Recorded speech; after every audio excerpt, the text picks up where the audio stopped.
जो सीट कांग्रेस की है उस पर आप कैसे फाइट करेंगे?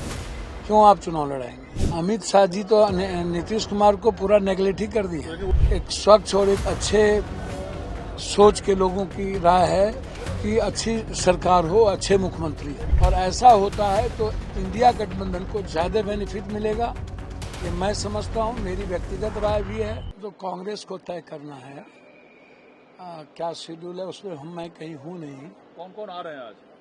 अशोक गहलोत जी और प्रभारी तो आए ही हैं, हम तो देखा है। तो दीपांकर भट्टाचार्य का कहना है कि जो फ्रेंडली फाइट सीटों को लेकर जो असमंजस की स्थिति है, संभवतः ये सॉल्व कर लिया जाएगा। मुझे तो शुरू से लग रहा है कि इसको करना ही चाहिए, एक संदेश देना चाहिए, एक मैसेज देना चाहिए। आप बहुत पहले से बोल रहे हैं। मैं पहले से बोल रहा हूँ कि फ्रेंडली फाइट का कोई औचित्य नहीं है, इसका गलत संदेश जा रहा है। और एक दो ही क्यों, पूरे कंप्लीट क्यों नहीं? जो सीट कांग्रेस की है उस पर आप कैसे फाइट करेंगे? क्यों आप चुनाव लड़ाएंगे? ये तो गलत है। लेकिन आप एक रास्ता और तो बता रहे हैं कि एनडीए नीतीश बाबू का सम्मान नहीं कर रही है, चुनाव के बाद नीतीश बाबू हमारे तरफ आ सकते हैं। हम तो कह ही रहे हैं कि नीतीश बाबू को लेना चाहिए साथ में।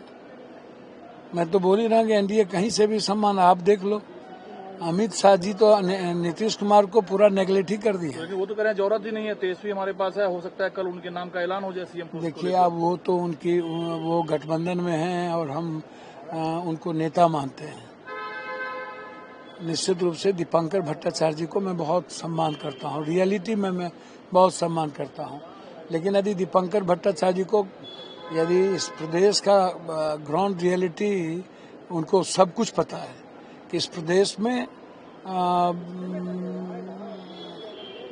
एक स्वच्छ और एक अच्छे सोच के लोगों की राय है कि अच्छी सरकार हो, अच्छे मुख्यमंत्री हो।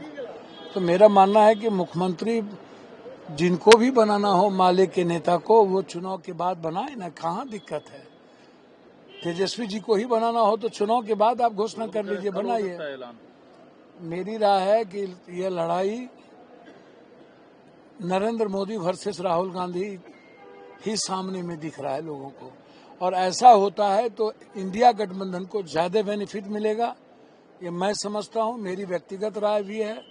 और जो हमारे नेता का परसेप्शन है, नेता की जो आइडियोलॉजी है, कांग्रेस का जो परसेप्शन है, उसमें हर परिस्थिति में राहुल गांधी जी के संघर्ष और उनके चेहरे पर ही लड़ने में इंडिया गठबंधन को बेनिफिट है। सीट बाय सीट आप चुनाव प्रचार शुरू कर चुके हैं कांग्रेस उम्मीदवारों के लिए। दीपांकर जी का कहना है पप्पू यादव तो कांग्रेस पार्टी है नहीं, ना वो कांग्रेस पार्टी में है, तो उनके कहने का मतलब तो कुछ है नहीं। देखिए, दीपांकर जी सही माने में हम कांग्रेस पार्टी में नहीं है।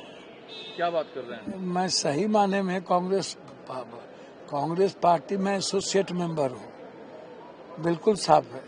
कांग्रेस पार्टी में अब दीपांकर जी की क्या राय है मुझको नहीं पता।